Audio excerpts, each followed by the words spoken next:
Assalamualaikum warahmatullahi wabarakatuh. Kami dari kelompok 2 mempresentasikan tentang teori perdagangan dan investasi internasional. Saya Muhammad Utari Amjad Asa dari Prodi Kewirausahaan NIM 2303040414. Saya Bimari Wijaya dengan NIM 23030404 dari Prodi Kewirausahaan. Pertama, teori-teori perdagangan internasional. Yang pertama, teori-teori perdagangan internasional. Teori pertama, teori keunggulan absolut dari Adam Smith. Setiap negara harus mengkhususkan diri dalam produksi barang yang dapat dibuat dengan lebih efisien dibanding negara lain. Perdagangan terjadi karena ada keuntungan dari spesialisasi. Teori keunggulan absolut, pengertian teori keunggulan absolut dikemukakan oleh Adam Smith dalam bukunya The Wealth of Nations pada 1776.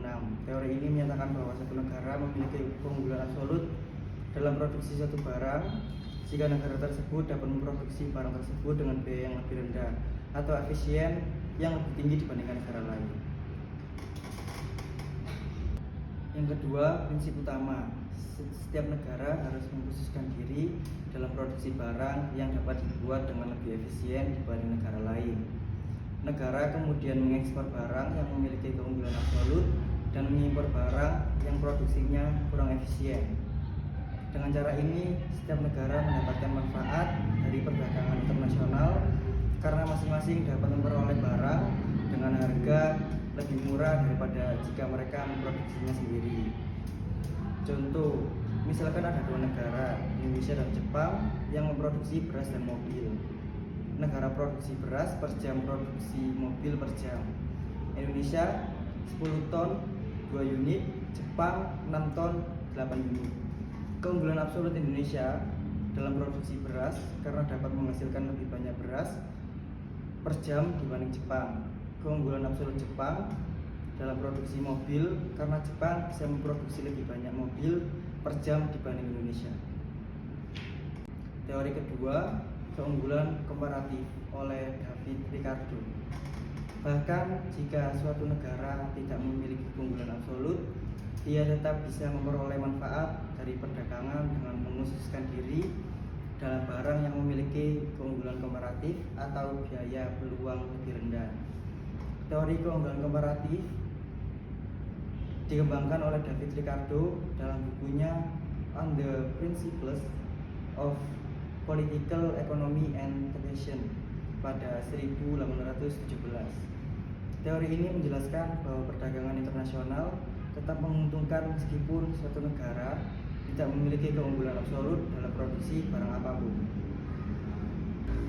Teori yang ketiga, Hexer-Ohlin, perdagangan didorong oleh perbedaan faktor produksi atau modal dan tenaga kerja. Negara akan mengekspor barang yang produksinya menggunakan faktor yang melimpah dan mengimpor barang yang produksinya menggunakan faktor yang langka. Prinsip utama, setiap negara akan mengekspor barang yang produksinya menggunakan faktor produksi yang melimpah dan murah di negara tersebut. Sebaliknya, negara akan mengimpor barang yang produksinya menggunakan faktor yang langka dan mahal. Teori yang keempat, paradoks Leontief. Bertentangan dengan teori HO, penelitian Leontief menemukan bahwa Amerika Serikat, negara kaya modal, justru lebih banyak mengekspor barang yang padat tenaga kerja dibanding padat modal. Pengertian paradoks Leontief adalah temuan ekonomi yang bertentangan dengan teori Hexer-Ohlin. Paradoks ini ditemukan oleh Wesley Leontief pada tahun 1953 saat ia meneliti pola perdagangan Amerika Serikat. Menurut teori HO, negara yang kaya modal seperti Amerika Serikat seharusnya mengekspor barang padat modal dan mengimpor barang padat tenaga kerja. Namun Leontief menemukan hal yang sebaliknya. Amerika Serikat justru lebih banyak mengekspor barang padat tenaga kerja. Amerika Serikat lebih banyak mengimpor barang padat modal. Selanjutnya, teori yang kelima, siklus produk dari Raymond Vernon, menjelaskan bagaimana suatu produk baru pertama kali dikembangkan dan diproduksi di negara maju. lalu menyebar ke negara lain. Ada 3 tahap dalam siklus produk. Yang pertama, tahap inovasi. Produk diciptakan dan diproduksi di negara asal atau biasanya negara maju. Yang kedua, teori siklus produk atau product life cycle theory dikembangkan oleh Raymond Vernon pada tahun 1966. Teori ini menjelaskan bagaimana suatu produk melewati beberapa tahap dalam siklus hidupnya, terutama dalam konteks perdagangan internasional dan inovasi teknologi. Teori 6, keunggulan kompetitif, dari Michael Porter. Keunggulan suatu negara tidak hanya berasal dari sumber daya alam, tetapi juga dari inovasi, efisiensi, dan persaingan dalam industri tertentu. Contoh, Jepang unggul dalam industri otomotif bukan hanya karena sumber daya, tetapi karena teknologi dan efisiensi produksi yang tinggi. Diamond Model atau model berlian Porter.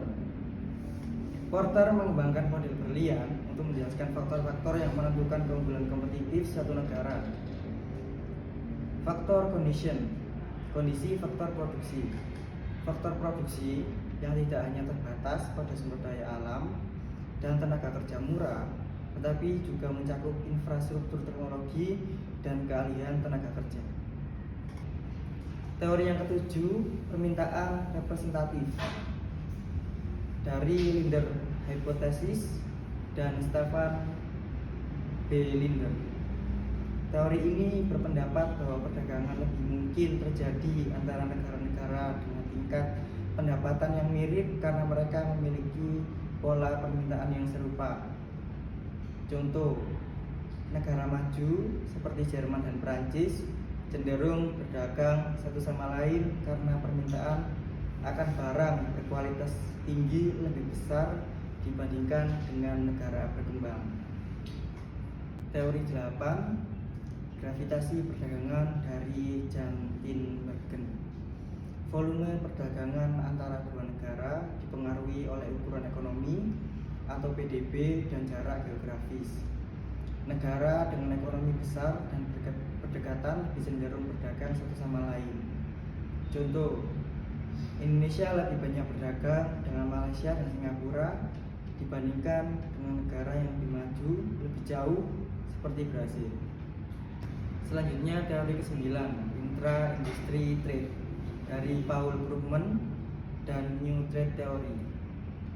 Teori intra-industry trade, perdagangan intra-industri, dikembangkan oleh Paul Krugman sebagai bagian dari New Trade Theory atau teori perdagangan baru pada akhir 1970-an dan 1980-an. Teori ini menjelaskan mengapa negara-negara dengan kondisi ekonomi yang mirip tetap berdagang satu sama lain, meskipun mereka memproduksi barang yang sama dalam industri yang serupa. Selanjutnya, teori ke-10, faktor spesifik atau specific factors model, dari Samuelson dan Jones pada tahun 1971. Pengertian teori faktor spesifik. Teori faktor spesifik dikembangkan oleh Paul Samuelson dan Ronald Jones pada tahun 1971 sebagai modifikasi dari teori Exer-Ohlin. Model ini menjelaskan bagaimana perdagangan internasional mempengaruhi distribusi pendapatan di dalam suatu negara, terutama ketika beberapa faktor produksi hanya dapat digunakan dalam industri tertentu atau faktor spesifik, sementara faktor lainnya dapat berpindah antar industri. Yang kedua, saya akan menjelaskan tentang teori-teori investasi internasional. Teori yang pertama, keunggulan monopolistik. Teori ini menyatakan bahwa investasi langsung luar negeri atau FDI dilakukan oleh perusahaan yang memiliki keunggulan teknis dan lainnya dibandingkan perusahaan lokal, terutama dalam industri oligopolistik. Perusahaan tersebut berusaha mempertahankan posisi dominan di pasar global. Teori yang kedua, keunggulan komparatif, dikemukakan oleh David Ricardo. Teori ini menjelaskan bahwa negara sebaiknya mengekspor barang yang dapat diproduksi dengan efisiensi lebih tinggi dan mengimpor barang yang produksinya kurang efisien. yang mendorong spesialisasi dan perdagangan antar negara. Teori yang ketiga tentang internalisasi. Teori ini menjelaskan bahwa perusahaan multinasional lebih memilih berinvestasi langsung di luar negeri daripada hanya mengeksplor atau melakukan lisensi. Alasannya adalah untuk menghindari biaya transaksi dan ketidakpastian pasar asing. Teori yang keempat tentang gravitasi investasi. Negara dengan ekonomi besar dan hubungan perdagangan yang kuat cenderung menarik lebih banyak investasi karena kedekatan geografis dan hubungan ekonomi. Teori yang kelima tentang investasi asing langsung atau FDI. FDI adalah investasi jangka panjang, di mana perusahaan asing berinvestasi langsung dalam aset fisik di negara lain. Ini melibatkan kontrol langsung atas manajemen dan operasional. Nah, tentang Keynesian. Teori ini menekankan bahwa jumlah pengeluaran investasi dipengaruhi oleh efisiensi modal, marginal, dan suku bunga. Ketidakpastian ekonomi juga berperan dalam keputusan investasi.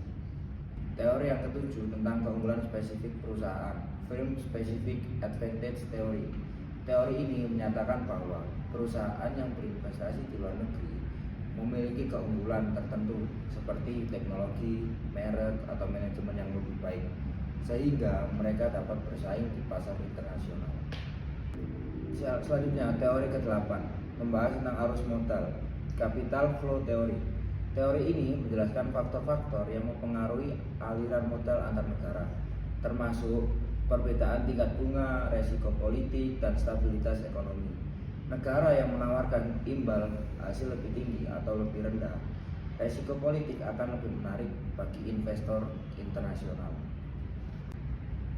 Teori yang ke-9, U Model, Product Cycle Theory, diperkenalkan oleh Raymond Vernon. Teori ini mengemukakan bahwa perusahaan multinasional akan pertama kali berinvestasi di negara asal mereka, kemudian ekspansi ke negara lain saat produk atau teknologi yang mereka kembangkan telah mencapai tingkat kematangan. Ini berhubungan dengan tahap siklus hidup produk yang dimulai dari inovasi hingga penurunan. Teori yang ke-10 tentang Dunning Eclectic Paradigm. John Dunning mengembangkan teori ini, yang juga dikenal sebagai teori paradigma eklektik. Teori ini menjelaskan bahwa perusahaan akan melakukan investasi langsung luar negeri atau FDI jika mereka memiliki 3 keunggulan utama. Yang pertama, owner advantage, keunggulan kepemilikan seperti teknologi atau merek. Yang kedua, location advantage, keunggulan lokasi seperti akses pasar atau sumber daya alam. Dan yang terakhir, internationalization advantage, keunggulan dalam mengendalikan proses bisnis daripada melakukan outsourcing. Teori yang ke-11, dependensi atau globalisasi. Investasi internasional sering dikaitkan dengan ketimpangan ekonomi, di mana negara maju menanamkan modal di negara berkembang untuk mengakses sumber daya atau tenaga kerja murah. Sekian dari kami. Wassalamualaikum warahmatullahi wabarakatuh.